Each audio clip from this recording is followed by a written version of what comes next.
ఇప్పుడే జీ5 app download చేయండి. చూడండి మీ ఫేవరెట్ టీవీ షోస్ ఎప్పుడైనా ఎక్కడైనా. ఆంటీ, మా అక్కని విడిపించారు. మీకు చాలా థ్యాంక్స్.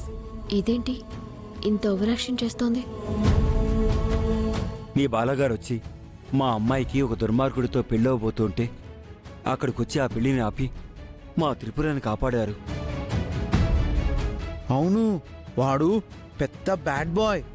నా సుందరి చాలా గుడ్ గర్ల్ కదా.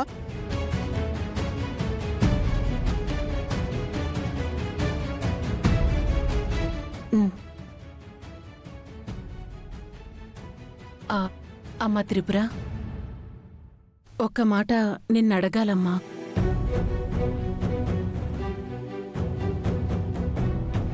నువ్వు ఉద్యోగం కోసం ఎక్కడెక్కడో తిరుగుతూ ఇబ్బందులు పడే బదులు నీకు మేమే ఒక ఉద్యోగం ఇస్తాం.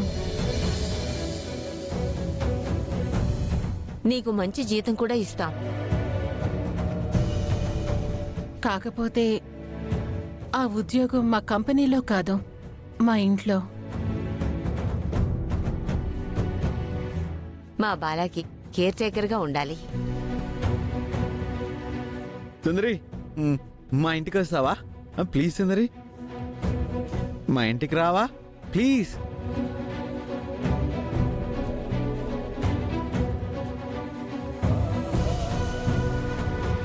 నువ్వు ఆగునానా? కన్నయ్య పక్కనుంటే నీ మాట వింటాడు. నువ్వు చెప్పినట్టే చేస్తాడని మా నమ్మకం. అలాగైనా నా కొడుకు మారుతాడని ఆశమ్మా. దయచేసి కాదనకు. నీకు ఏ ఇబ్బంది లేకుండా మేం చూసుకుంటాం. ఇంత మంచివాళ్ళ ఇంట్లో ఏ కల్మషం లేని బాలగారి దగ్గర కేర్ టేకర్గా చేరడానికి ఆలోచించాల్సిన అవసరం లేదమ్మా. నేను కూడా అదే ఆలోచించాను. కానీ బాబుని ఆ పెద్దామని చూసి నీకక్కడ ఏ ఇబ్బంది ఉండదనే నమ్మకంతో చెప్తున్నానమ్మా.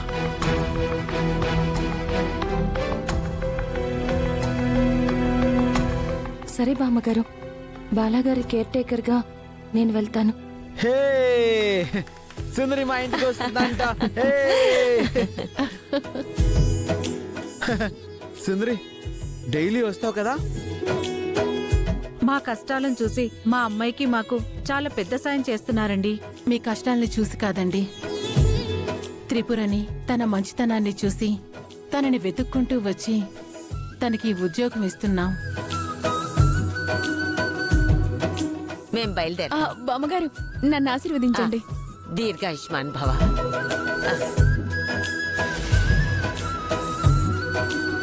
సరే అమ్మా, రేపు మంచి రోజు. రేపటి నుంచి నువ్వు వచ్చేయచ్చు. అలాగే బామ్మగారు. అక్క, టీచర్గా పనిచేసిన నువ్వు కేర్ టేకర్గా వెళ్ళటం నాకు ఇష్టం లేదు. కానీ నీకు చాలా హెల్ప్ చేసిన బాలాగారిని చూసి ఒప్పుకోక తప్పడం లేదు. గాయత్రి, ఏంటి ఆలోచిస్తున్నావు? ఏం లేదక్క. వస్తానమ్మా. రానా? జీ5 యాప్ డౌన్లోడ్ చేసి అన్ని ఎపిసోడ్స్ పూర్తి ఉచితంగా చూడండి.